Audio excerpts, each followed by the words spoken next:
नमस्कार दोस्तों, स्वागत है आपका हमारे चैनल पर। आज एक और लाइफ चेंज मोरल कहानी में बुद्धा जी की ये कहानी आज आपको जीवन की एक बहुत अनमोल सीख देगी। इसीलिए वीडियो लास्ट तक देखें और अनमोल ज्ञान प्राप्त करो। आज की कहानी का नाम है अधूरा ज्ञान। यह सुनने के बाद से जीवन में कभी हार नहीं मानोगे। एक समय की बात है, गौतम बुद्ध के हजारों शिष्य उनके पास अध्ययन करने आते थे। गौतम बुद्ध से जब भी कोई चीज से ज्ञान प्राप्त कर लेता था तो उसे किसी दिशा में लोगों को जागरूक करने तथा शिक्षा देने के लिए भेज दिया करते थे। बुद्ध का एक शिष्य बुद्ध के आश्रम में लगभग 6 सालों से था। वह शिष्य महात्मा बुद्ध के पास आया और बुद्ध से कहा, मुझे यहाँ आए लगभग 6 साल हो गए। मेरे बाद कितने शिष्य यहाँ पर आए, उनमें से सभी शिष्य को आपने ज्ञान देने के लिए किसी न किसी दिशा में भेज दिया, लेकिन मुझे अभी तक नहीं भेजा। आखिर ऐसा क्यों? क्या मुझे आपका ज्ञान प्राप्त नहीं हुआ है? बुद्ध मुस्कुराए और बोले, यह तो तुम्हें खुद ही समझना पड़ेगा कि मेरा ज्ञान तुम्हें प्राप्त हुआ है या नहीं। शिष्य बोला, हे बुद्ध, आपने इन 6 सालों में जो मुझे उपदेश दिया है वह मुझे सब याद है। आपकी बताई हुई एक एक बात मुझे सब याद है। आप कुछ भी मुझसे पूछ सकते हैं, मैं हर उत्तर देने के लिए तैयार हूं। आप मुझे एक मौका तो दे ताकि मैं किसी भी दिशा में जाकर लोगों को अपने ज्ञान के बारे में बता सकूं। इस पर बुद्ध ने बोला कि ज्ञान की बात को याद रखने से कोई फायदा नहीं जब तक तुम उस आदत को खुद नहीं अपनाओ। शिष्य ने कहा, जो भी हो, कृपया मुझे एक मौका जरूर दें। आप मुझ पर भरोसा रखें। मैं सभी को अपने ज्ञान से प्रभावित कर सकता हूं। मैं लोगों को ऐसी बातें बता सकता हूं जिससे लोगों के जीवन में शांति आ जाएगी और वह अपना शांतिपूर्ण जीवन जी पाएंगे। तो फिर बुद्ध ने कहा, अभी तुम तैयार नहीं हो। जब तुम उसके लिए तैयार हो जाओगे तो फिर मैं तुम्हें खुद ही किसी दिशा में जाने के लिए बोल दूंगा। शिष्य ने कहा, क्या आपने मुझे इन 6 वर्षों में इतना भी ज्ञान नहीं दिया कि मैं किसी को प्रभावित ना कर पाऊं? बुद्ध ने कहा, ठीक है, तुम पूर्व दिशा में चले जाओ। वहां एक गांव मिलेगा। वहां से भिक्षा मांग कर लाना और अपने ज्ञान से लोगों की मदद करना। कल सुबह तुम वहां अकेले जाना और शाम में आकर मुझे बताना कि तुमने लोगों की सहायता कैसे की। शिष्य यह बात सुनकर बहुत खुश हुआ और आशीर्वाद लेकर चला गया।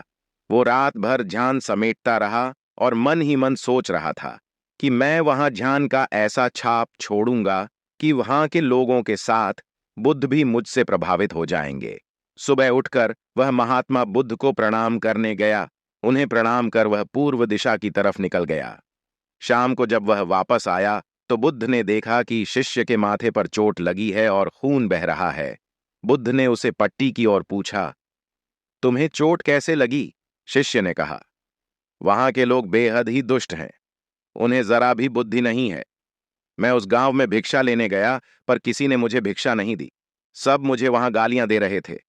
एक व्यक्ति ने भिक्षा तो दी थी, लेकिन नीचे फेंक कर और कहा, इसे उठा लो। मैंने उन्हें काफी समझाया, लेकिन मेरी बात सुनने को तैयार ही नहीं थे। उन्होंने मेरे साथ हाथापाई की, जिससे मुझे चोट लग गई। बुद्ध, आप मुझे दूसरी जगह भेजिए जहां के लोगों में ज्ञान हो, वो इस तरह ना हो। बुद्ध शिष्य की बात सुनकर मुस्कुराए और बोले, अगर दूसरे गांव में भी ऐसे ही गांव के लोग होंगे तब तुम क्या करोगे? शिष्य ने कहा, हे बुद्ध, मैं ऐसे लोगों को कोई ज्ञान नहीं दे सकता।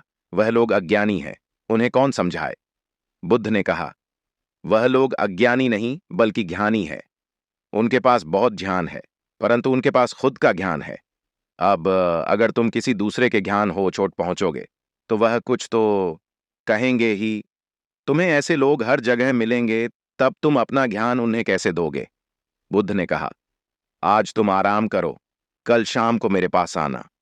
शिष्य बुद्ध को प्रणाम करके चला गया। अगली शाम जब वह वापस बुद्ध के पास आया तब वहां बुद्ध के एक और शिष्य मौजूद थे।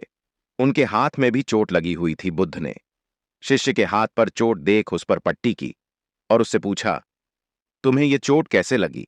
शिष्य ने कहा, आपने पूर्व की ओर एक गांव में मुझे जाने के लिए कहा था, तो वहीं मुझे चोट लगी।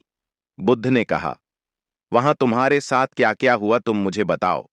शिष्य ने कहा, वहां पर मैंने सबसे भिक्षा मांगी, लेकिन किसी ने भी भिक्षा नहीं दी। एक व्यक्ति जिसने भिक्षा दी भी तो मुझे जमीन पर फेंक कर दी थी और कहा उसे उठा लो, तो मैंने उसे उठाकर अपने झोले में रख लिया और मैंने उसे सफल होने का आशीर्वाद दिया। तब उस व्यक्ति ने मुझसे कहा, आप बड़े अजीब लगते हो। मैं आपका अपमान कर रहा हूं और आप मुझे आशीर्वाद दे रहे हो। तो मैंने उनसे कहा कि आप दानी हो, आपने मुझे दान दिया है, इसलिए मैं आपको आशीर्वाद दे रहा हूं। फिर मैं वहां से आगे गया तो कुछ लोगों ने मुझे वहां से वापस जाने के लिए कहा। उन्होंने मुझे कुछ अपशब्द है और मुझ पर पत्थर भी फेंके, जिससे मुझे चोट लग गई। और जब मैं वापस आ रहा था, तब रास्ते में मैंने एक माँ को रोते हुए देखा। वह अपने बीमार बच्चे को लेकर चिंतित थी। मैं तुरंत जंगल से जाकर उसके लिए जड़ी बूटी लाया, लेकिन वहां के कुछ लोग जड़ी बूटी देने नहीं दे रहे थे। फिर मैंने उनसे विनती की, वह मुझे उस बच्चे का इलाज करने दे। उसके बाद वह जैसा कहेंगे मैं ठीक वैसा ही करूंगा।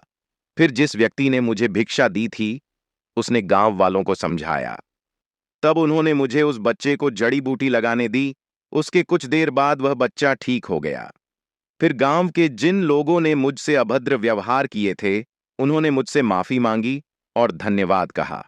फिर मैं वहां से वापस आ गया। हे बुद्ध, मेरी आपसे एक विनती है। उस गांव के लोग बहुत भोले भाले हैं। क्या मैं रोज उसी गांव में जाकर भिक्षा मांग सकता हूं? यह सभी बातें पहला शिष्य खद्धा होकर बद्धे ध्यान से सुन रहा था। उसने यह सुनते ही बुद्ध के चरणों में गिरकर कहा, हे बुद्ध, मैं समझ गया हूं कि अभी मैं उस लायक नहीं हुआ हूं कि मैं दूसरों को ज्ञान दे सकूं। बुद्ध ने कहा, हमें बाहर वैसे ही लोग दिखाई देते हैं जैसे हम अंदर से होते हैं। जब तक स्वयं को नहीं बदल सकते, तब तक किसी को नहीं बदल सकते हैं। खुद में बदलाव लाना ही जरूरी है। अपने आप में बदलाव लाकर ही इस दुनिया को आप जीत सकते हो। तो दोस्तों, ये कहानी आपको कैसी लगी? उम्मीद करता हूं इस कहानी से प्राप्त ज्ञान से अब आपके जीवन में सकारात्मक बदलाव जरूर आएगा।